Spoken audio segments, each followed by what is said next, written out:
Good afternoon, everyone. It's Hanifa Menon from hearthealthbrainhealth.com, encouraging healthy grieving and mindful actions. Today, I would like to share with you first this quote and then this concept of an idea which is expressed through this Sanskrit word called upadhi. And I'll talk about that in a minute. I'll start with this quotation. This quotation is by Epictetus, and it says, "The key is to keep company only with people who uplift you, whose presence calls forth your best." So, the key is to keep company only with people who uplift you, whose presence calls forth your best. And this is interesting, right? It's something that most of us would actually understand very well, certainly from childhood. Most of us have had some influence in our lives that has said, oh, you're not hanging around with that person, or don't be with that group. And, I'm worried about you because you're hanging around this or that, or you're watching this. Maybe you're watching all sorts of violent movies. So even that would be something. It's the company that you're keeping, is that's what's going into your mind for your thoughts. So in Sanskrit, and Sanskrit you might know is a very old language. And the wonderful thing about old languages is there's so much depth to each word. And of course, I've been very interested in Sanskrit, and I thought that today I would help you learn about this word again called upadhi. And upadhi, it means an imposition or a limitation. An imposition or a limitation. Now, you know that if we think about those self limiting thoughts, that I think in psychology today has become very popular, that term self limiting thoughts, we understand that it's the thoughts we think about ourselves or about life or anything, and that can be self limiting. Self meaning the best of ourselves, it limits the best of us. And this can be thoughts, words, and actions. So it could be what I speak, it could be what I think, it could be what I watch, what I read.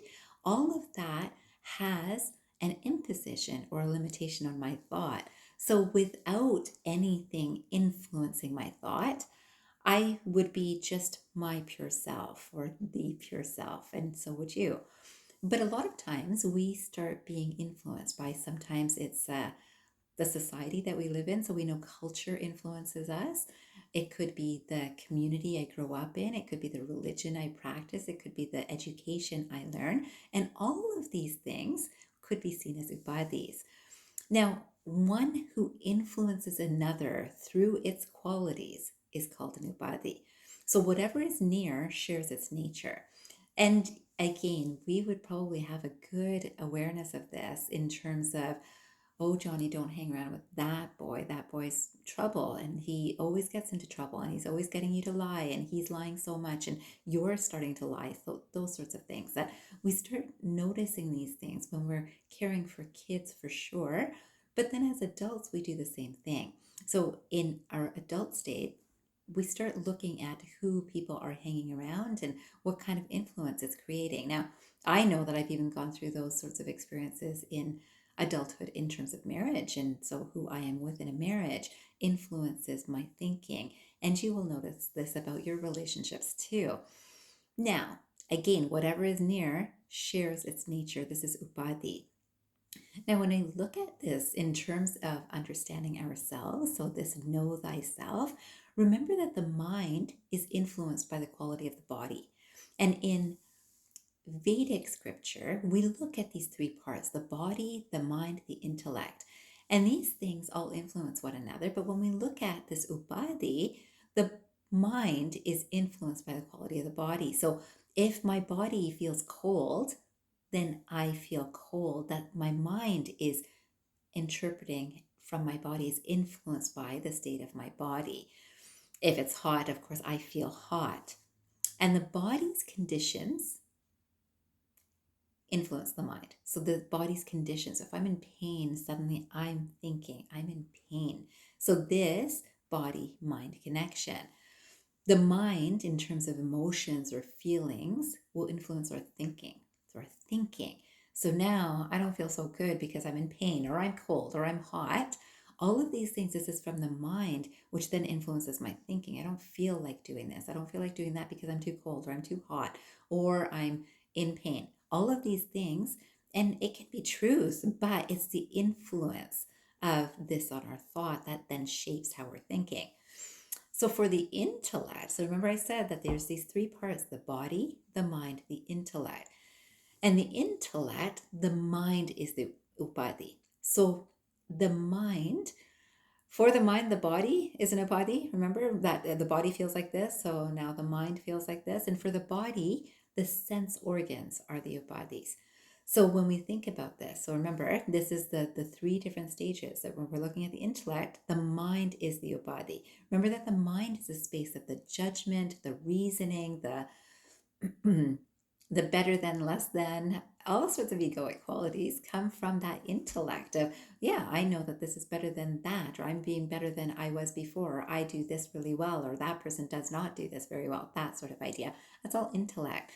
And it's influenced by the quality of the body. So if I find it really difficult to lift something heavy and I see someone else lifting something heavy, I'd say, wow, they're really strong. So that's an intellectual discrimination that I'm making, that I'm understanding that that person is really strong. I don't feel that strong.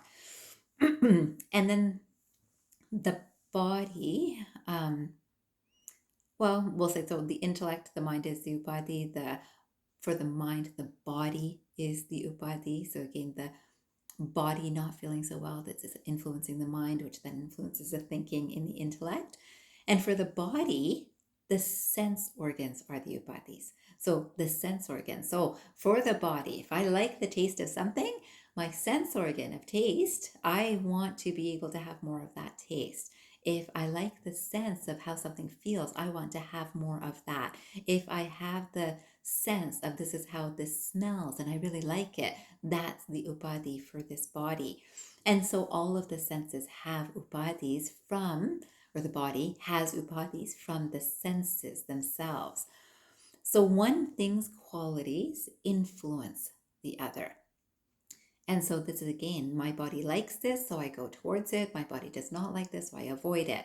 My body likes this. Liking, not liking is mind quality. And then the intellectual reasoning, but this will be good for me because I like to learn, so I'm going to continue to learn. I like to have fun, so I'm going to continue to do this. And I make all of those, I like, I do not like, and then I think about it and I do it.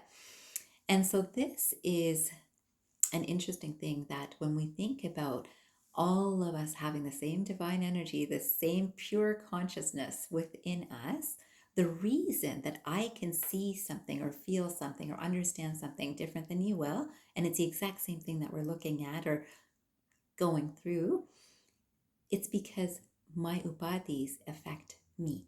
My upadhis affect pure consciousness coming through this form. Your upadhis will affect your experience through your form. And so this is such an important concept to understand. So certainly when we're trying to understand know thyself, it's understanding your upadhis. It's understanding what is influencing. Now, remember, this is thought, word, and action. What someone says to us outside of ourselves is one of the upadhis that's affecting this mind. Sometimes it's a person who pushes us. It's an upadhi on our body, which then affects the mind and the thinking.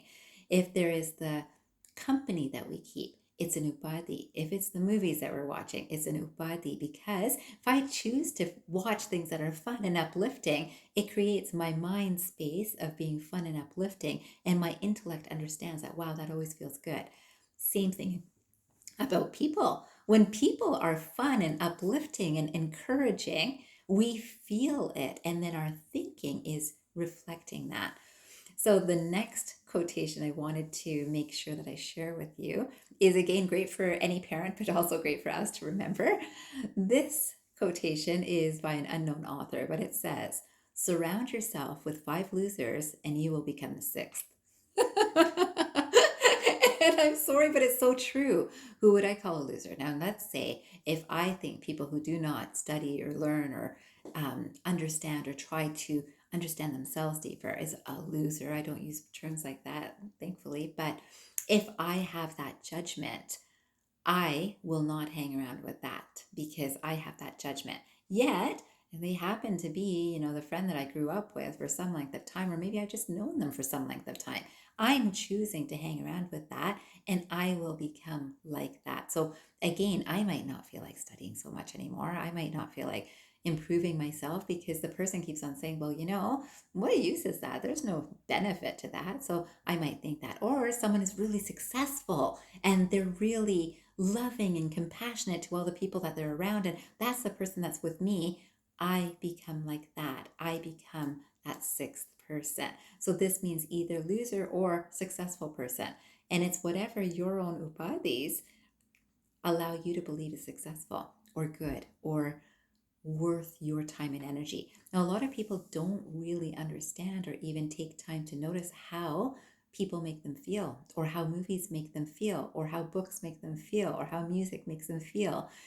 And unless we are doing that, we're not really knowing ourselves. And today, I would love for you to spend 5 minutes after this video to just understand some of these things about yourself. You will know it from the company you keep. You will know it with the people that you want to interact with versus do not want to interact with. You will know it in terms of, is it because it makes me feel small to be around this person, so I avoid that? Or is it because, I think they're small, so I don't want to be around that? So whichever way, there's your judgments that are coming through.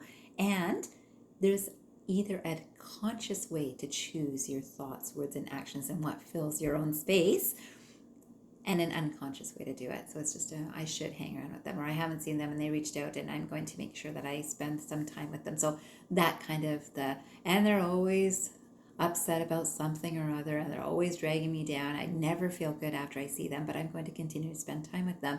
And reflect on that. Why do you want to spend time in anything? Even movies, people get into these aggressive movies and then suddenly they get nightmares. And a lot of teens will get into that sort of habit early on and then continue to do that or follow doing that style later without really reflecting on. They say, I really like these movies, but every time I watch those movies, I can't sleep at night. It's only when we spend time to reflect on these things that we can understand. So today I wanted to finish with one more quotation by Warren Buffett.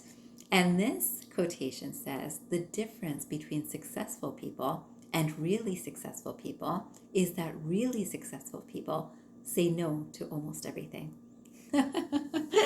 So again, the difference between successful people and really successful people is that really successful people say no to almost everything. And this is the thing that when we look at our society, our world, our lifestyles right now, the more I can add in, more people feel good. That I'd be able to tell people that I'm doing this, or I'm doing that, or I went here, I traveled there, or I said this, or I met this person. All of these things that we want to be able to say, and we add it in. But to be able to say no, to be able to say, I don't need to go somewhere, I don't need to speak these sorts of words, I don't need to communicate with anything that brings down my energy, that's saying no to the right things. So I wish you that thought to finish this video today. I hope that you will reflect on this video and see what kind of upadhis are influencing you. I wish you a fabulous day ahead, and I hope you remember, transform your mind and transform your life. Have a great day, everyone.